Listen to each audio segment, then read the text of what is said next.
Assalamualaikum warahmatullahi taala wabarakatuh. Dalam Muamalat, muka surat 53 dan 54 dan disambung pelajaran kita ni yang kemarin, itu syarat-syarat jual beli perkara riba. Yang tadi terus saja yang kedua, itu perkara riba yang tidak sama jenisnya tetapi sama ribanya. Sebelum ini tadi sudah belajar yang pertama, itu perkara riba yang sama jenisnya dan sama sebab ribanya. Okey. Untuk kali ini, kita akan masuk arah yang kedua, muka surat 53 hingga 54. Murid-murid boleh buka buku. Baiklah, yang kedua ini ialah perkara riba yang tidak sama jenisnya. Tidak sama jenisnya, tetapi sama sebab ribanya. Dan syaratnya dua saja. Okay? Syaratnya dua saja. Yang pertama adalah dilakukan secara tunai. Nombor 1, 2. Barang itu ada. Yang kedua, penyerahan dilakukan dalam majlis akad. Setelah ada ijab kabulnya, ada penyerahannya. Okey, mari teruskan. Jadinya jual beli perkara yang tidak sama jenisnya tetapi sama ilah sebab ribanya adalah tidak dikehendaki sama timbangan atau sukatan keduanya. Untuk syarat kedua ni tidak memerlukan sama timbangannya. Tidak perlu sama timbangannya, tidak perlu sama sukatannya sebab ia tidak sama jenisnya. Okey. Tetapi sama ilahnya, sama kegunaan itu sama. Itu sama saja. Okey, contohnya jual beli yang pertama menjual gandum dengan beras. Dan tahu kan gandum lain jenis, beras lain jenisnya. Apabila berlaku jual beli gandum, pertukaran gandum dengan beras tidak sama jenis, maka ia tidak memerlukan timbangan sukatan. Maka hukumnya ilah sebab ribanya sama. Okey, boleh jual beli ini boleh sah, iaitu makanan yang mengenyangkan. Jadinya lihat sebabnya, gandum adalah merupakan makanan yang mengenyangkan, beras pun makanan yang mengenyangkan. Sama ilahnya, itu boleh mengenyangkan. So jual beli macam ni adalah sah, tidak ada berlaku riba di sana. Yang kedua, emas dengan perak. Okey, emas lain, perak lain lah. Kalau emas tadi jual di kedai, harganya mungkin tinggi daripada perak. Okey, jadi jenis tidak sama. Emas dia berkilau, perak ya silver ataupun grey. Tapi sebab ribanya sama, iaitu naqad. Okey, sebab ribanya sama iaitu naqad. Okey, boleh digunakan, maksud cikgu tu, ia boleh digunakan untuk perhiasan manusia, perhiasan untuk manusia. Okey, macam contohnya emas boleh dibuatkan rantai, perak pun boleh dibuatkan rantai. Emas boleh buatkan cincin, perak pun boleh gunakan cincin. Cuma emas hanya boleh dipakai oleh perempuan saja.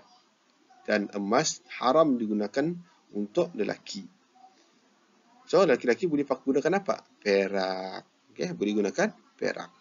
Okay, dalam hukum Islam, emas diharamkan untuk lelaki-lelaki. Ia adalah salah sebagian daripada perhiasan perempuan. Kemudian tadi masuk adalah contoh. Contoh persoalan 54.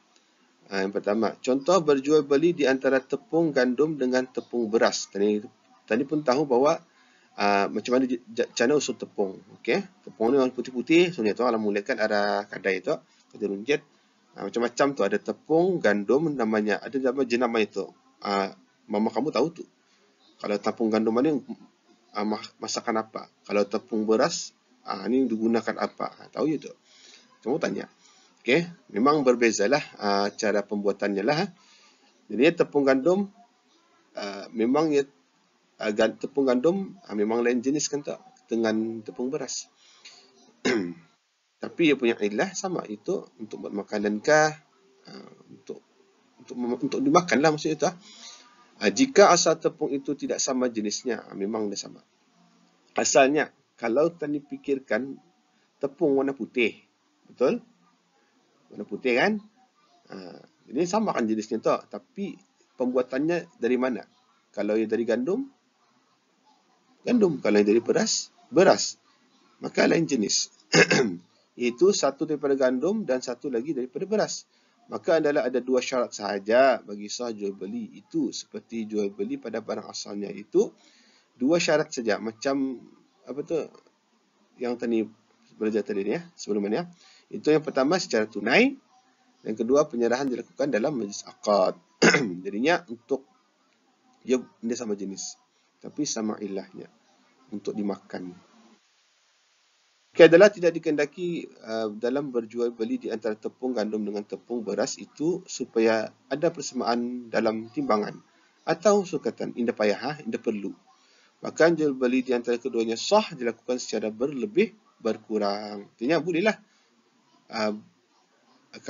tepung gandum, kalau katakan tepung gandum itu 1 kilo, tepung beras 2 kilo, boleh.